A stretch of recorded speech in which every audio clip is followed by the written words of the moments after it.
Hey everybody, if you're tired of watching all the BS you see on these Bigfoot videos today, then you're really going to like mine, because we're not going to BS you around. Hey everybody, this is Joe Pass, the Squatching Cowboy. Just follow up on my first video because I forgot to mention a bunch of things.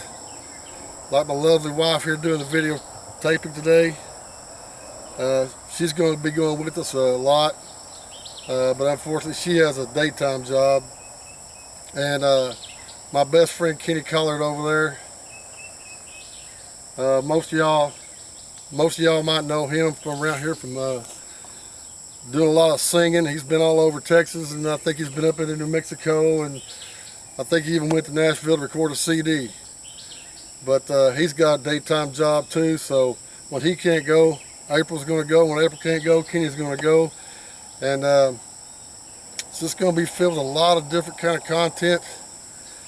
If you like the outdoors, if you like camping, do a little fishing, we're going to have it all. We're going to do a lot of entertaining videos. I think our first trip is probably going to be up into Oklahoma, southeast Oklahoma. We're going to try to find some hot spots up there. But anyway, let's get to the BS part. I've noticed that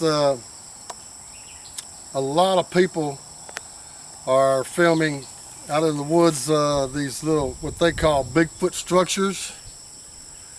Well, some of them are videotaping some trees that are leaning up against another tree that are about 4 foot tall, and they say that's a Bigfoot dwelling.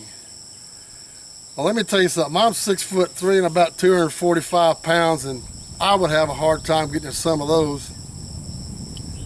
Now, how you think a 6 to 8 foot tall creature weighing 400 to 600 pounds is going to fit into something that's 4 foot tall?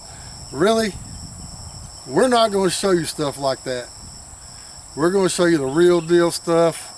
If you want to see some real structures, y'all go over to Mountain Beast Mysteries.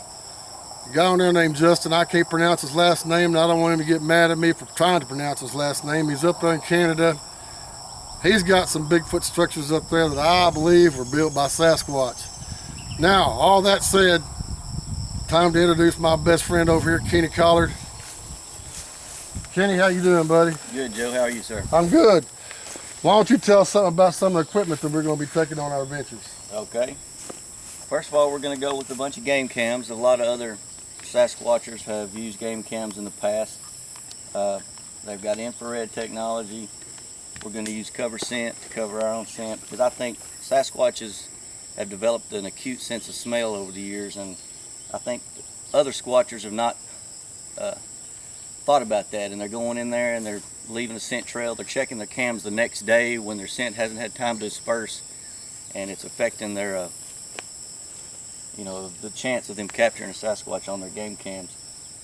So we're going to utilize those, as a lot of other Squatchers have. We also have some drone technology I've invested in. This thing it'll get up way in there, and it'll get some footage that you can't see from the ground. It's relatively quiet, so if we think there may be a Squatch in there, if we hear something and it goes through a clearing into a field, we can take this over that clearing into that field and get a lot of footage that you couldn't cover from the ground. We have numerous cameras. Tell us about your camera mounted on your hat there. Well, this is a little thing, an action camera I got, and it came with one of those little stretchy bands you put around your head. Well, it felt like my head was in a vice grip, and I said, there's got to be a better way to do that. So what I did, I drilled me a couple of holes in my cap and put me a couple of bolts through there, mounted my mount on there, and now I got my cap with my action camera on it, and I'm all comfortable. We've got also some night vision technology, more cams, binoculars, of course, as you recognize those. A megaphone that's going to help us get those calls, wood knocks, help amplify. If we're in an area where we really want to get our sounds amplified, we can use that. That's what I want to ask you, Kenny. What do you think about wood knocks? I think Squatches do probably use forms of communication, wood knocks and things like that. I don't think it's as common as some of the organizations that go out there do. I think they may be doing too many wood knocks, too many hoops, too many howls. If Squatches are as intelligent as we believe they are, I think they're probably going to be able to recognize. It's like my family talking in the house. If somebody else starts talking in the house, I'm going to know that's not one of my family. Does that make sense? Yes, sir. I think that's been overdone. We need to get in there quietly, sneak around, try to look for evidence, set up in a hot spot, an area where our chances are the highest of coming across one of these creatures. And then, towards the end of the expedition, if things aren't going well, maybe do some wood knocks, some hoops, howls, try to get a response. But that's just my opinion, and we've actually never talked about that, but that's kind of how I feel about wood knocks and hoops and howls and things like that. Well, I think that when we go out camping, we should just go out there and act like we're actually camping, not Bigfooting, because I think the Bigfoot know that if you're out looking for them, and they always say that you don't find Bigfoot, Bigfoot finds you. Well, I believe that, and if you're just out camping and a Sasquatch hears you out there, like Kenny's going to probably be playing his guitar at our campsite, singing a couple songs if we can tickle him enough to get him to sing one. I believe the Sasquatch are curious and they like to come up and see what we're doing. And that's true, Joe, because most of the people that have seen Bigfoot are the people just out there enjoying the outdoors or hunting, right, not the ones that are out there actually looking. That's why they're never prepared with a camera. And they always get the blurred picture. Right. And you don't have to believe in Bigfoot to watch our videos. If you like the outdoors, if you like camping, cooking out on an open fire, which who doesn't, man, come watch our videos. We'll probably do some fishing, and we're just going to act like we're regular old campers out there, not looking for Bigfoot. Hopefully we can rustle up one of them fellers. It could be quite entertaining. One of us, I'm not going to say which one, is quite a practical joker, and so there may be some funny stuff going on. I was actually camping here in these woods years back with my cousins when I woke up before daylight and went to hunt up something for breakfast, but I ran up on a coyote and I killed him, snuck the coyote back to the camp, propped him up against the cooler and propped his jaws all up like he's snarling with little sticks and stuff, and put him in front of the tent, crawled back in the tent and laid there like I was asleep and waited for my cousins to get up and open that tent and see that coyote there snarling at them. You talk about entertaining. They about tore that tent down trying to get out the backside. They made an exit to a tent. That's what they did. It was hilarious. And I want to know what y'all people think about our equipment. If there's anything that we should use, that you should suggest. I know there's going to be a lot of people out there that's going to be haters and talk about our equipment. We're just starting out doing this. This is what we got.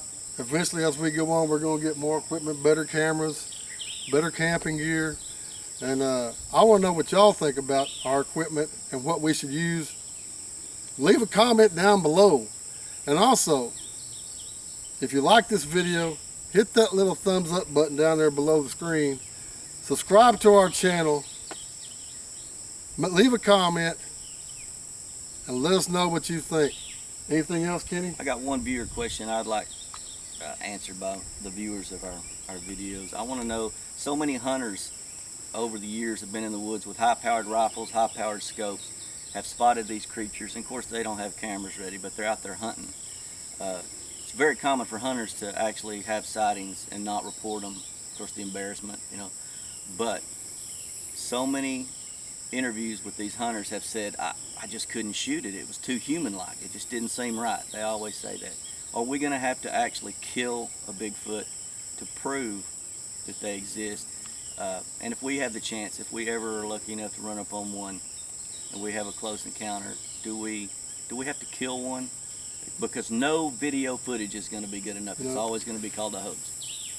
So are we going to have to kill one to prove they exist, or is there video footage good enough that's going to prove? Look at Gimlin Patterson. How good was that film? It's been studied. It's been since 1967 they've been trying to prove that that's a hoax, and they haven't done it yet. And if you don't know what we're talking about, the Patterson Gimlin film, it's a film that was filmed by Roger Patterson and Peter Gimlin in 1967.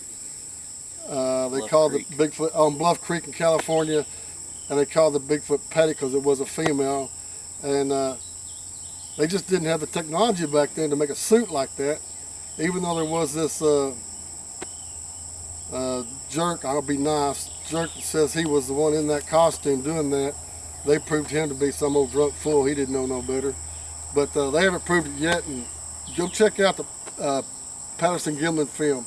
You'll be amazed at that's the best video yet. Washington State, where was that at?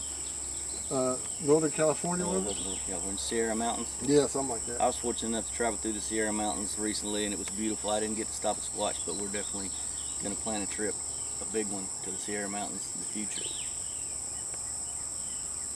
That it? That's it.